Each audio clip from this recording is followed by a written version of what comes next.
So I just saw A Big, Bold, Beautiful Journey, and here are my initial thoughts. The main reason why I saw this movie was because Margot Robbie and Colin Farrell are two of the most consistent actors in Hollywood, and I think very highly of both of them. The trailer of this movie should have been clue number one that this wasn't going to be a good movie. This was a bad movie. This is straight up a romance movie. It lacks comedy, it lacks even a little bit of soul, and there's ultimately no chemistry between Colin Farrell and Margot Robbie, which is quite shocking considering how great these two are. Whatever word you want to use that equates to boring, that word applies to this film. This film was just boring. This film has a lot of involvement with doors, and during a portion of this movie, I started to count by memory how many doors I have in my house. That's how boring this film was, that I started to think about and count how many doors I have in my house in my head. And by the way, it's 17, I believe, including closets, exit doors, and you get it. This film is very much cut from the cloth of surrealism, and it's even cut from the cloth of like Beau is Afraid.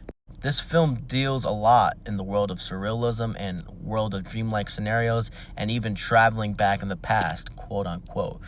Yeah, this film was basically trying to deal with intimacy and connection in relationships. It's trying to address the past and how addressing the past and ultimately being comfortable with what happened in your past despite it hurting you and you hurting others in your past, that addressing it and ultimately becoming comfortable with your past leads to greater relationships and opening yourself up to love someone finally. Ultimately, I found the execution of this film to be poorly done. Parts of this film look really good cinematically. The other parts of this film look like it was shot for a commercial, especially the parts of this film that take place in Burger King or outside of Burger King. I am a big fan of both Margot Robbie and Colin Farrell. However, they have no chemistry together in this movie.